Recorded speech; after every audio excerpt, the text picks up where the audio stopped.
Hello! So today we're doing something a little bit different and retreading some steps we have done in the past. We're going to do some standard rate turns, but this time instead of flying the Cessna 152 we're going to be flying the A2A Comanche in Microsoft Flight Simulator. Okay, so to make things a bit more interesting, at least for the level turns, we're going to find out just how well we can fly this aeroplane. So we've got a stopwatch at the ready. So we're flying along at just above 5,000 feet at the moment. See, we're deviating while I'm talking, so I'm just going to come back down to 5,000 feet. I'm going to run at about 75% throttle and about 2,300 RPM. Okay, so let's just get the airplane trimmed out, 5,000 feet, heading north. We're over the top of Boonville. We're just heading north of Boonville, actually, in the US. So that's D83. It's a wonderful part of the world to fly around. Okay, so we're just about at 5,000 feet. So let's begin a right-hand standard rate turn. Okay, so we start the timer, and we get the wing marker onto the standard rate turn marker on the turn coordinator, and we use elevator to control vertical speed on our way around the turn.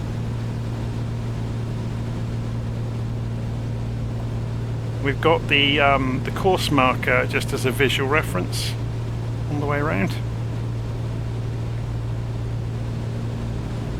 So we're a little bit behind where we should be at the moment. So we're looking for 1 minute per 180 degrees. So you can see we're dropping below, so we're going to pull back. I'm not doing a great job of this, to be honest. So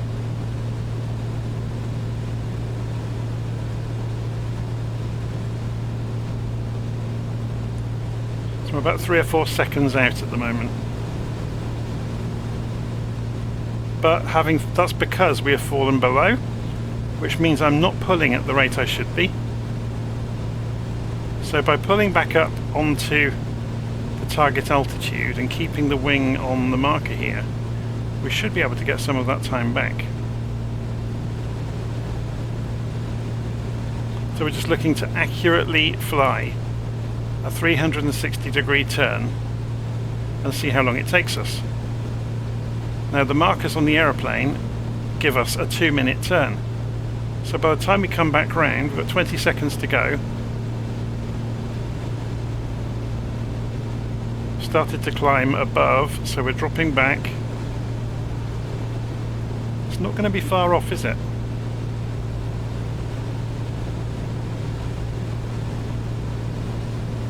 So we're a couple of seconds late. So there we go. 5,000 feet, going back the same direction, and we did it in 2 minutes 3 seconds. So, and you saw I wavered around a little bit. It's actually quite difficult to talk and do this at the same time, and to explain and monitor the instruments. Okay, so that was a level turn. Obviously you can do that both directions to practice them. The next thing we're going to do is a climbing turn. So we're going to get rid of the clock because it's not so important for this one. So the idea here is we increase the throttle, and then we'll pull up into a climb, and we're not going to look at climb rate.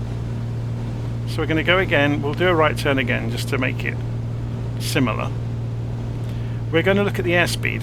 So say if we wanted to hold 140 knots airspeed, we will use the pitch of the nose to control the airspeed in the climb. We'll hold a given airspeed, so I'm going for 140 knots there. Yeah, so you're not necessarily in the climbing turn worrying about climb rate.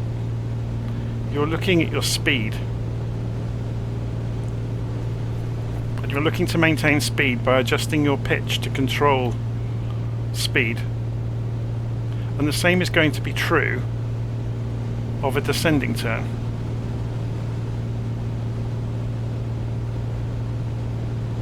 So we'll just go through to 180 degrees.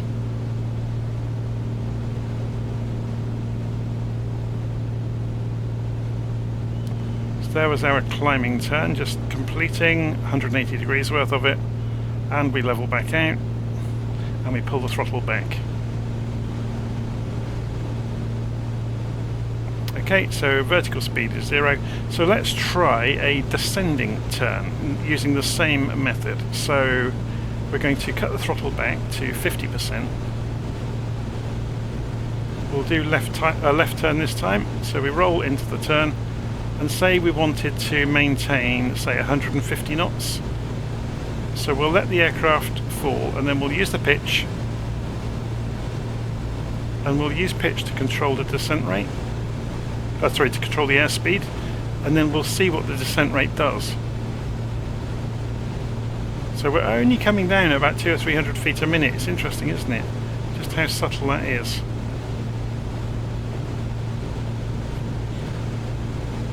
Yeah, it's about 200 feet a minute. It's hardly anything. So if we pull the engine right back,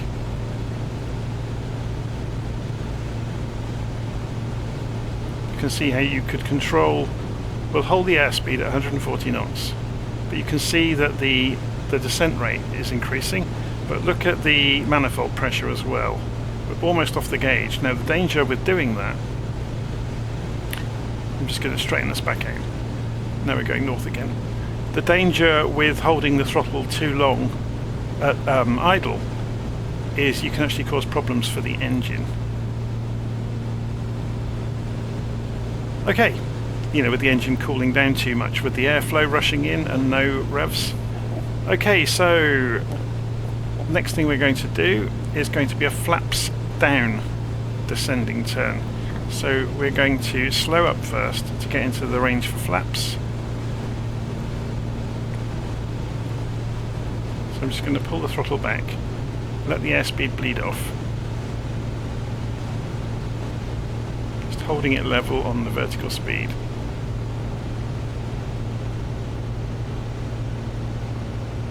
Waiting for the indicated airspeed to come back off. Looking at the vertical speed. Here we go. So we're within range to use flaps now. So we're going to go flaps. And turn. And let the aeroplane descend. And let the indicated airspeed. We don't want to go any faster than 120, remember, so we're pulling the pitch up. We're going a little bit too fast at the moment, look, because remember with flaps we have to not exceed the maximum flap speed here where the white bar is around the edge of the indicated airspeed. So again we're just using pitch to control the indicated airspeed. But notice even with 50% flaps, we're not coming down that steeply. So let's go and engage full flaps and see what happens. So we'll turn again. I'm having to keep an eye on the ground now because we are actually getting quite low.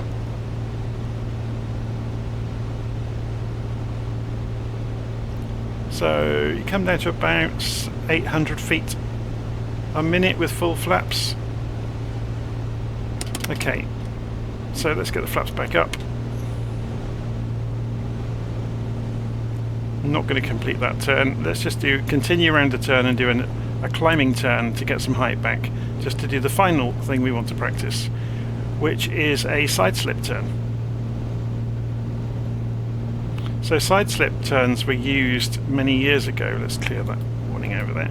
Side slips turns were used years ago before aircraft had flaps. So it was a good way of descending quickly without accelerating. So we'll just come back round towards north.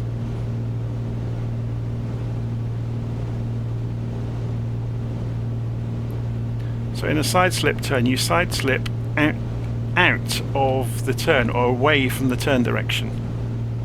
Okay, so there we are. We're just coming up to, just gone through 5,500 feet, and we're going north, and vertical speed is stabilized. Okay, so back to 50% throttle. So no flaps needed for this. So what we can do is turn, and then we are going to turn out of the turn.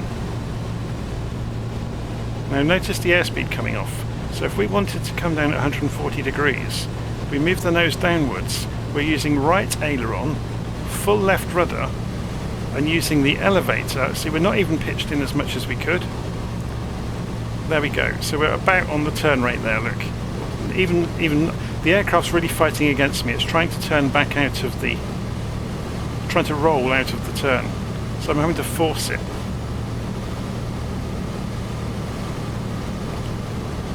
So modern aircraft don't necessarily like doing this technique of descending. So we're pointing the nose up out of the turn. So the side of the aircraft fuselage is presented to the airflow, which is acting as a natural brake. But look at the descent rate. So without overspeeding the airframe, we are coming down at a colossal rate. Okay, so if we straighten it back up and continue around our turn, actually we want to go south anyway to get home. Boone Valley's way back over there in the valley. So I won't bore you with flying all the way back, but it's just to show you those are some really good exercises to practice in the simulator. So do some rate 1 turns, as they call them. So you can see it's marked on the instrument, a 2-minute coordinated turn. So when the wing is aligned and you are, all other things being equal, you should cover 360 degrees in 2 minutes. And you can try timing yourself with that in Windows with a stopwatch, or with a wristwatch or whatever you've got to hand, and see how accurately you can complete a level rate 1 turn holding the same altitude all the time. It's just a really, really good basic airmanship test, or not tests, but exercises to practice flying accurately. Okay, I'm going to leave it there, and I'll see you again soon.